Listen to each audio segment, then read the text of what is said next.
માનનીય supreme court દ્વારા શ્રી અરવિંદ કેજરીવાલજીને વચગાળાના જામીન આપવામાં આવ્યા છે। આ ખુશીમાં ગુજરાત અને સુરતની અંદર તમામ કાર્યકર્તાઓએ સાથે મળી અને આ ઉત્સવને આજે ઉજવો છે। મોઢા મીઠા કરાવી અને ફટાકડાઓ ફોડીને ઉત્સવ મનાવ્યો છે।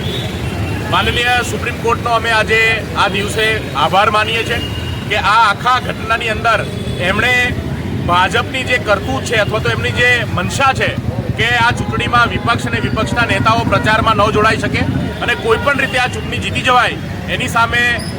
માનનીય સુપ્રીમ કોર્ટે સંજ્ઞાન લઈ અને આ ઘટનાની અંદર આ કેસની અંદર કે જ્યાં ભાજપ કોઈપણ રીતે અરવિંદ કેજરીવાલજીને છોડવા નથી માંગતી ત્યારે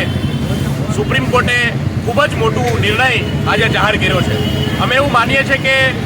આ જે કેસ છે તદ્દન ઉપજાવી કાઢેલો કેસ છે અને જેવી રીતે માનનીય અરવિંદજીને સુપ્રીમ કોર્ટે સંજ્ઞાન લઈ અને આજે વચગાળાના જામીન આપ્યા છે, આવનાર દિવસોની અંદર આ આખા કેસની તમામ સત્ય પણ સામે આવશે અને તમામ જે નેતાઓ આજે જેલમાં છે અને આખી પાર્ટીને જેવી રીતે ભારતીય જનતા પાર્ટીએ એક દોષી પાર્ટી જાહેર કરવાની કોશિશ કરી છે એમાંથી તમામ લોકો નિર્દોષ જાહેર થશે અને આખી ઘટના જે છે એની અંદર આમ આદમી પાર્ટીનો ગુજરાતના દેશના તમામ લોકોનો વિજય થવાનો છે।